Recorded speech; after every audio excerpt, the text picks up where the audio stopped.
Alright, so I'll just quickly show you guys how I make a gasket, and this material is actually called, it's a shower pan liner, okay? And for those of you that don't know what that is, it's an impermeable material, you know, usually sort of rubbery. Yeah, I'm not sure. I don't think this is actually rubber, but you know, it's a rubbery material, and that they put on the you know, literally on the floor of the shower, because you know, concrete, it's permeable. So if you just put concrete and you know, you're taking a shower on, it's actually going to leak through concrete, and it's going to actually, you can actually have like mildew and you know, different sorts of you know, fungi and all that. So they put, you know, this rubber stuff to make it, you know, waterproof, right? I literally got this off of a construction site. They were throwing away. They're throwing this away, not a construction. And I literally just put the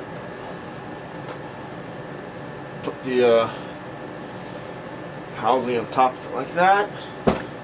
Marked around it with the you know, marker. Cut around it. I like to leave, you know, a wider edge. You know, I actually like to leave it pretty wide because it's a lot stronger. Okay, I know it'll look silly, but you know, it's a lot stronger. You know, in some places of the housing, the wall is actually, you know, kind of thin, especially around the holes. Let's see, for example, you know, the wider it is, the harder it is for oil to leak, right? So let me just clean this up a little bit.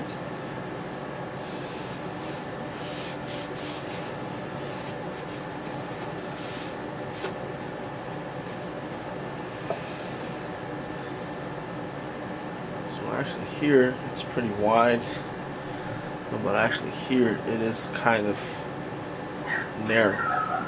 Okay.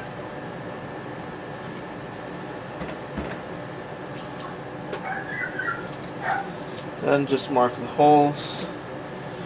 You know what? I'm actually gonna cut around this little more just to show you guys.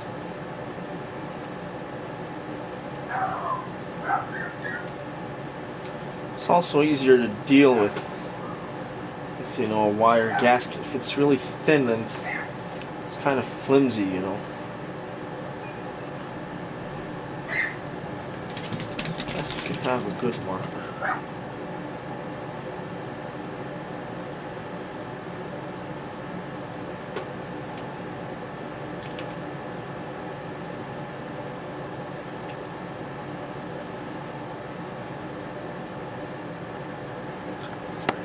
So it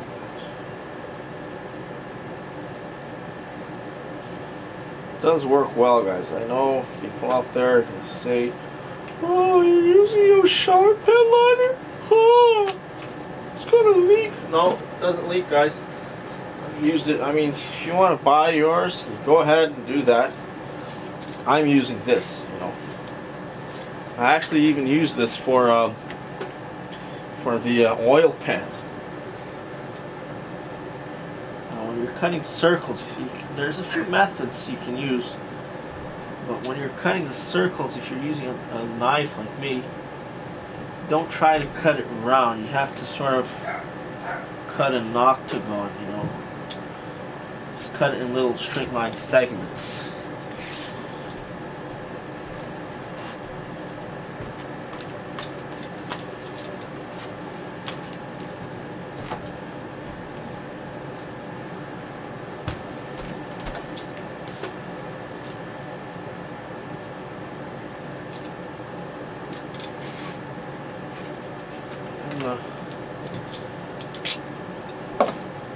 In order to avoid destroying it, when you put the bolts on, you actually screw the bolts on. Don't just push them in.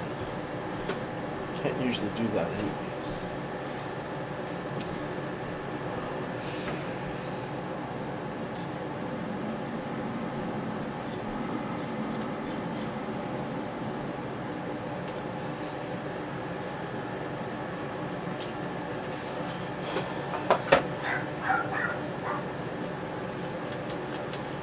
Now all I have to do is cut the middle, and I guess there's no point in me showing that. I'll try to leave it bigger wherever possible, because the gasket is actually a little bit thinner. I mean, it's narrower than it could be. That's not good. Okay. See that there? That's way too narrow. It's probably, 8 millimeters wide. Here it's even less. It's like 5 millimeters. No, 6 or 7. It's still pretty narrow. So I'll check against the case, the housing, where it's going to go, to make sure it's as wide as possible all around. So yeah, that's pretty much it. Oh yeah, you can actually use this.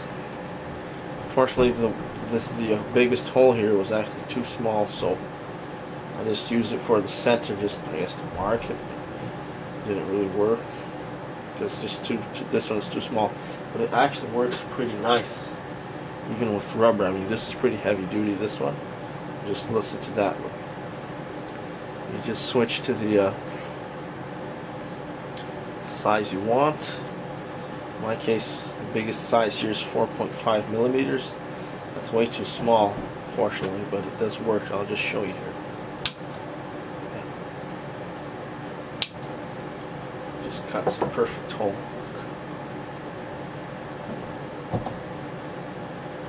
Really easy, really clean, nice and round. Maybe they have something like this, but bigger holes. I don't know. This is more for like belts and leather, I guess. But maybe there's some other small holes. It's just really useful to have this.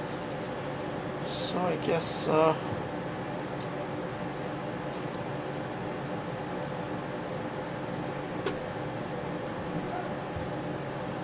that's it.